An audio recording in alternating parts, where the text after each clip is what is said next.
nó thành bật tút nó sushi này nghe mày đâu bẹt hơn cô có chỉ chàng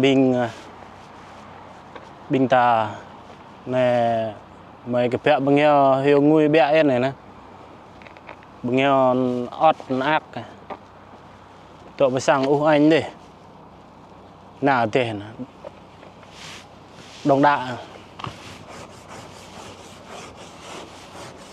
còn đồ mẹ hầu ga vậy thao nào này ta đi nào này là buộc công an mẹ phát lưu đi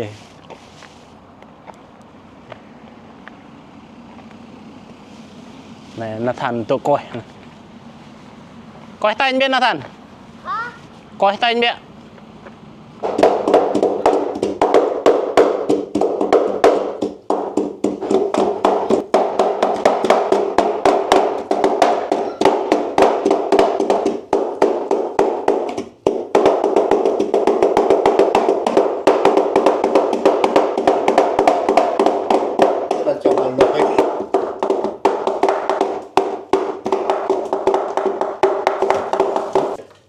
em mẹ mày vào thả này ở cả cái vui thế này còn gì vui vẩn vui đấy nặng nhiều à không chạy theo cái gì thế gì nào ra cũng xem mà yang cái mẹ mi yang đi đường là gì ta đâu ra cái xe ra đâu lúc đấy trả nào nhiều à để đủ nghe tôi cái nó cái xem đi rút lòng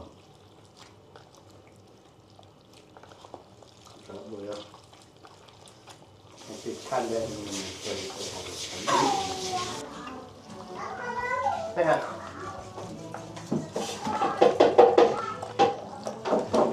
tuyệt lòng á hai con vịt một con với bền tao kịp mẹ nó có bé nó om rồi bền cái tôi thì cũng lâu rồi này nhiều lại nợ phải mama nuôi lại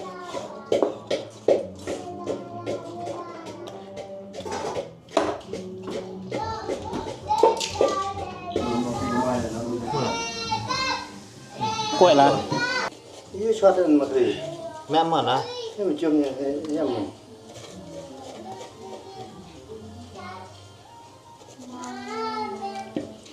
bao nhiêu bằng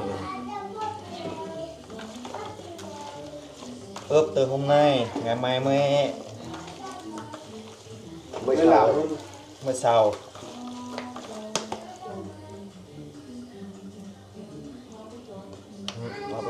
tôi thêm bẹ là mẹ thằng nó này là mẹ lù là rồi à mẹ ở những cái cô con này vô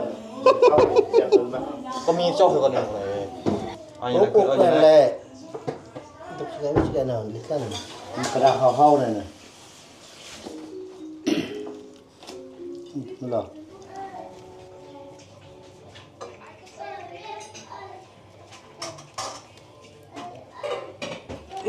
tờ rô mò này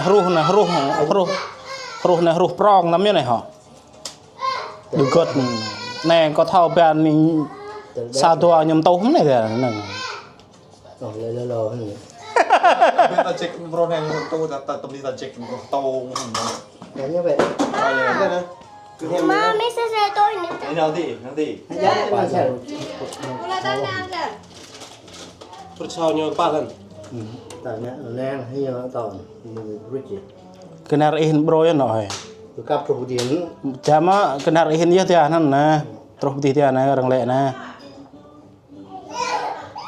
bọn đây ta nhờ tôi hệ tôi là thắng và tôi là ta đợi nằm đây đó ấy ta là chi thế này làng yếm men mà nè sama bông kia thôi cả này bình tạm kia bông kia men có lẽ cái hơi rồi tôi làm cái đó này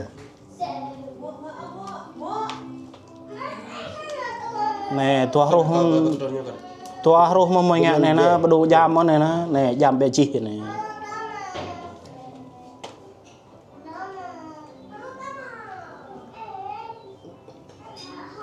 rồi nhớ cái này Đừng là điện cho họ đừng cứ lẻ lẻ như bụng điện là nhìn ra.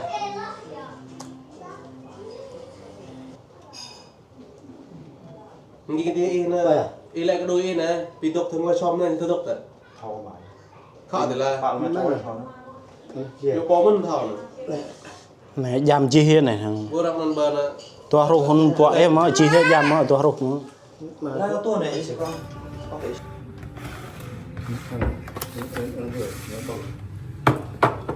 đây mọi người đây quét màu lên còn hư luôn đây con vịt Còn vít, này con nai này còn này hưu. con này hư Việt Nam đằng già cũng lóng như đường trùn. Nghe thăm đây hả? Thăm đó cái nhau. hiện nay một lớn này nào mừng tốt rồi cô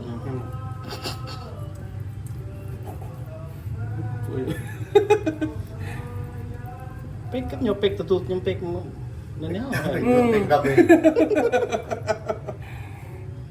pek nang tutut nyo cứ đang theo một chiếc gì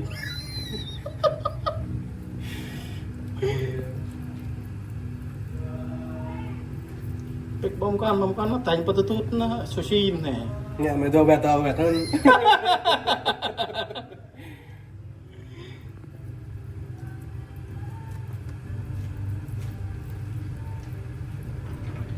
buộc cái này pek này luôn thì pek kruk nè đi dụ nè bẹt bẹt màu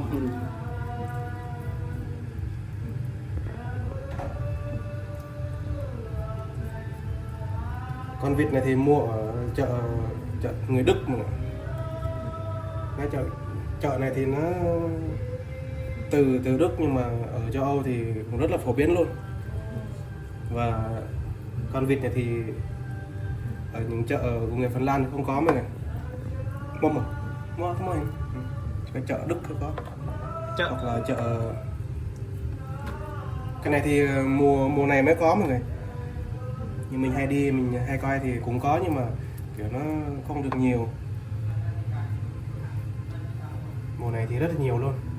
giờ này sao tao đang xịn nó pit Và người Phần Lan thì không biết là đa số họ có ăn không, nhưng mà chắc là không. Ở chợ bình thường thì không có mà. Người Phần Lan thì ăn thịt bò, thịt heo, thịt gà, thịt cừu rất là nhiều. Thịt vịt hoặc là thịt chim này kia thì cũng có ăn nhưng mà không được phổ biến. thịt ngựa ăn Thích không mà? không Thịt ngựa, thịt hươu. ừ. Mùa thu thì người ta đi săn bắn này kia thì có cả thịt hươu nữa. Thịt hươu này sừng tống rồi này. Giờ là chờ một chút để gia vị nó thấm một chút xong là lớp thứ hai đi. Hay là cái hay là lượng này không? Đường này ta còn một vòng đi.